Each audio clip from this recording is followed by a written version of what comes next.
So of the 34 Senate seats up for election, Democrats need just 4 or 5 seats to take the Senate majority. And currently there are 6 states where polling shows the race is neck and neck. But will the FBI's investigation to Hillary Clinton and her email change any of that? Here to comment is Ian Pryor, the communications director for American Crossroads. Good morning, sir. Thanks for being here.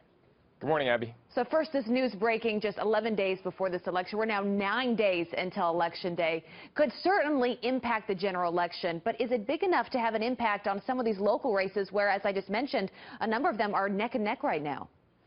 Absolutely. Look, like you said, there are 6 Senate races that are essentially neck and neck. I mean, some of them are actually tied.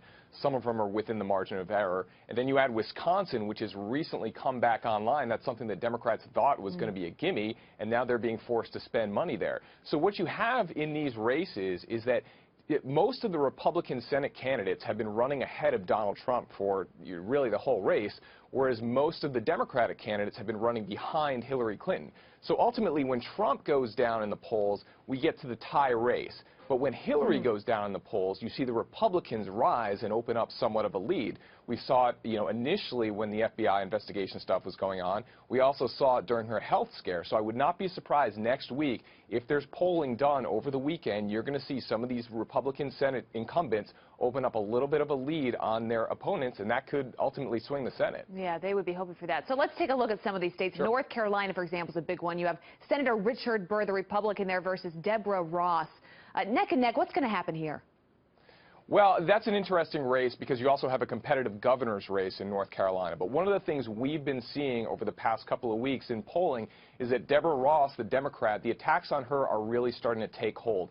She was the former director of the ACLU. The big hit on her is that, she opposed making public the sex offender registry, and she has a bit of a flag burning problem, which is another case that she defended while refusing to stand up for a veteran that flew a flag.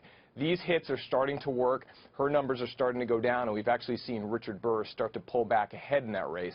This is only going to help him with the Clinton issue. Right, and then you have Evan Bayh, who originally had quite a lead over Todd Young there, but now it's looking like it's getting closer. Well, yeah, that's interesting. I mean, right when they recruited Evan Bayh to get back in the Senate, everyone released polls. Evan Bayh up 20 points.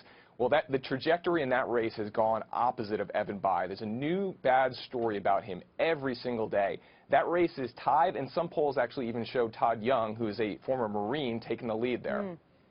All right, Nevada's a huge one because obviously Harry Reid's seat. So here you have Joe Heck, the Republican, versus Catherine Cortez Masto. This one is very tight. Everyone's watching this one. What is going to happen, you think? Well, Joe Heck is a dream candidate. I mean, he's a surgeon, he's a brigadier general, he's a combat veteran. He's running against Catherine Cortez Masto, a very politically, someone that was very political as attorney general. She's Harry Reid's handpicked candidate. People in Nevada do not like Harry Reid, and they don't like thinking that Harry Reid is picking their next senator to kind of continue the legacy that he's been there for so long. So that one, again, neck and neck. Heck has been in the lead in most public polling for the past, several months. Again, this is something where Catherine Cortez Masto has latched herself to Hillary Clinton. There's no escape now. All right, Ian Pryor, thanks for being with us this morning. Good having you here. Thank you very much.